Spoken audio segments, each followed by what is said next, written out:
This is the fifth video in this series about why you don't need to fear living without the state, why the breakdown of the state needn't be the frightening thing that it appears to be. Now, a question that I often get, something that people often say is, if the state goes down, won't non-English populations, Islamic populations, won't they just attack us, maraud through our streets, wage war against us and subjugate us that way? No, wrong answer. I think that's completely back to front. I think the danger, if anything, is that we will lose our heads and wage unnecessary war against them. I think they've got about as much chance of subjugating us through war as the wounded baby seal has of subjugating the adult killer whale near the beach. Now, first, I don't need to go on about the what will happen to the army and the police. I mention it now because if we retain the army and the police, then it seems to me it's game over, particularly when you're talking about the British Army. Now, I think it's very likely that the British Army will see itself as siding with the English, particularly if the English remain prosperous and are able to pay their wages to be able to pay for an army. I don't think that the British Army has been affected in any way by the PC strictures that it's been subjected to. My guess is that most soldiers are heartily sick of it, and that those PC lectures they've had have impacted them about as much as the dog impacts the lamppost. And I think you're going to have a hard job finding any ex-soldier who has anything nice to say about Islam. So I think the army are likely to be on our side, but let's assume they're not. Suppose they all disband and go home. I think we're still likely to win. I don't think those non-English populations are going to subjugate us through war. Now, the second thing you can do, the second reason, is simply Google why Muslims lose wars. You'll get nearly 9 million results. You get about half as many results if you Google why Arabs lose wars. And the basic reason appears to be tribalism, an unwillingness to share information. That leads to a lack of strategy, and that leads to very crude warfare attacks. So warfare that tends to focus on the massed human wave, kind of like the Culloden style attack. They're back there with that kind of tribalistic attack. You see this in any Muslim riot, the human wave attack. We saw it in the Iran-Iraq war. So I don't think we're going to. I don't think that is much of a threat against the British military tradition, which relies very heavily on disciplined formations. We, to quote the Defence Secretary during Gulf War I, we are a warlike people. Well, he said it. So a third, territory. Now, most non-English populations are likely to be trapped and constricted within very small, congested, isolated urban areas, and any uptick in violence is likely to see the populations in those areas separating out very hard and quite rapidly. I would expect in the non-English areas, particularly in Muslim areas, I'd expect to see the people there being religious about intimidating English people out of those areas. I think a similar thing, a much milder thing, but a similar thing is likely to happen within the English areas as well.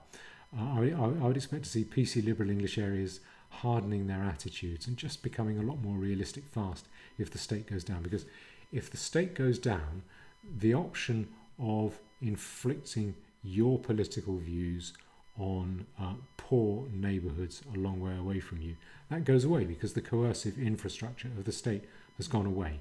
If you want to have those opinions, it's simply a question of whether you have those migrant populations right on your doorstep amongst you, or whether you don't. And I don't think the most PC liberal neighbourhoods are going to want to inflict that upon themselves. They're happy inflicting it on other people, but not on themselves. So I think what we're like is that hardness of separation between English and non-English areas is likely to have to impose a lot of pressure on non-English areas, physical pressure on morale. It'll make those areas hard to retake. I mean, if you look at Stalingrad, Northern Ireland, and the Gaza Strip, it makes them very hard to take through military force, but it makes them very easy to watch and to contain.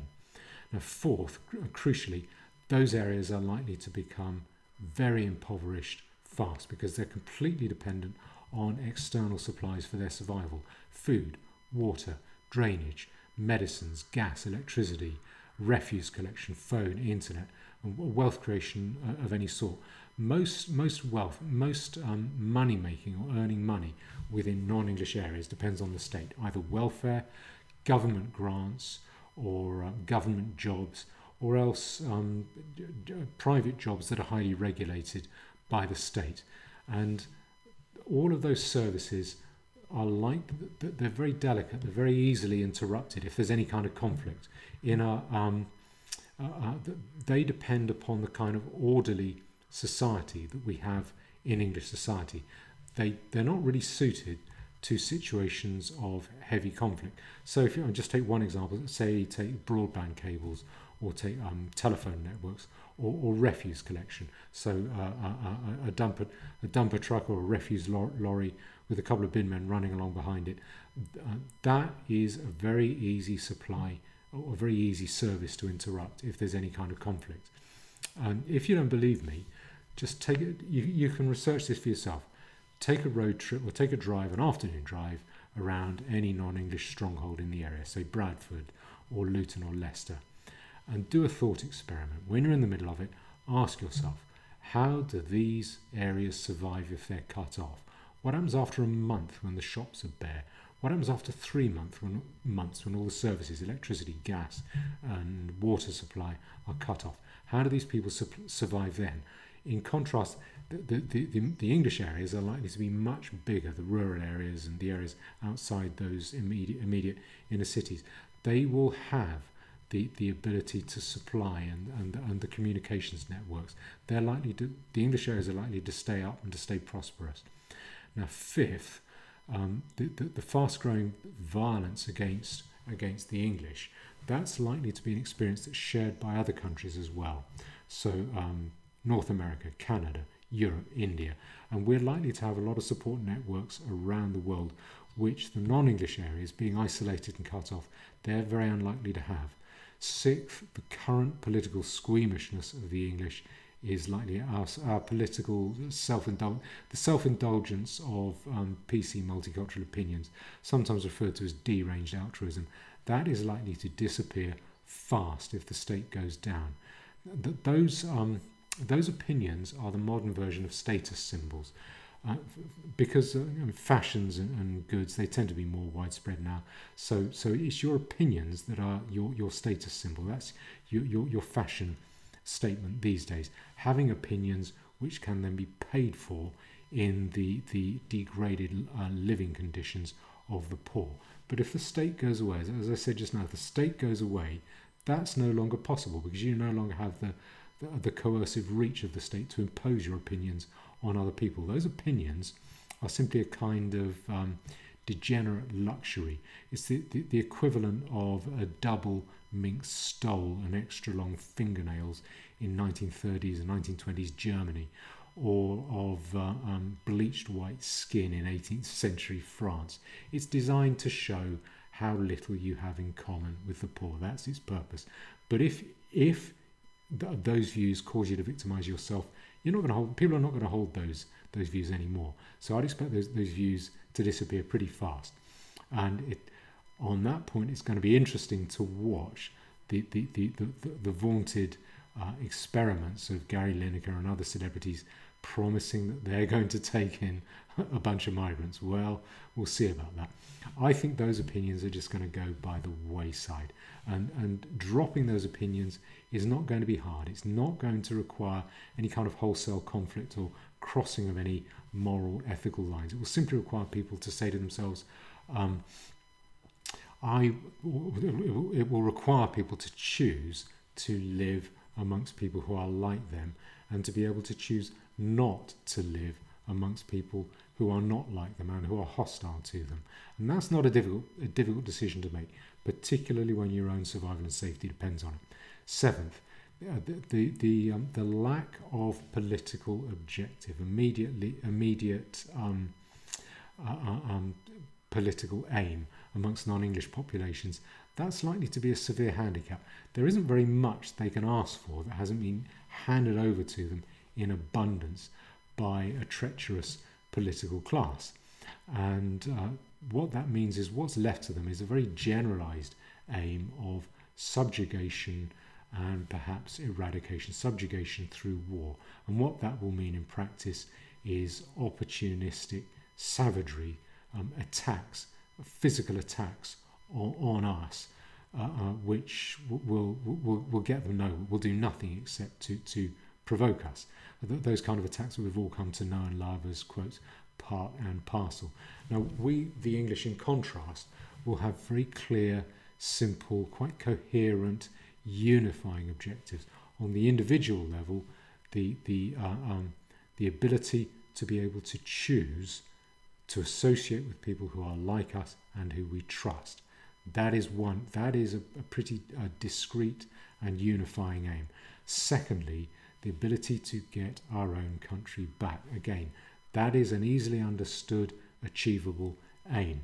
That phrase, that slogan, "We want our country back," that has already proved a very effective Brexit war cry. We're likely to hear a lot more of that in coming years as we get towards the end of this decade. So, I mean, in short, what it really comes down to is the constriction and vulnerability and the rapid impoverishment of non-English areas is likely to play to our strategic advantage. And I think it just prevents the prospect of effective warfare against us by non-English areas. I think the danger is not what they might do to us. The danger is what we might do to them after decades of PC hustle and abuse from a hostile political class, combined with provocative terror attacks against us. And the danger is that we might then lose our heads and wage asymmetrical, what's sometimes euphemistically referred to as asymmetrical warfare, unequal warfare against people that we simply want nothing to do with. That will probably prove unnecessary. I think we should avoid that. We don't want that. The way to avoid demeaning our moral authority in that way, whilst protecting ourselves, is to make sure we retain the law when the state goes down. And that means collectivizing, individually, one by one, collectivizing around private legal codes, mutualized systems of law. So I'll obey these rules in my dealings with you, and you obey these rules in your dealings with me, in order to, when the state goes down, in order to be able to maintain order, to be able to maintain trade and prosperity. I've gone on about this time and time again, ad nauseum, as repetitiously as a pissed up second-hand Bible salesman.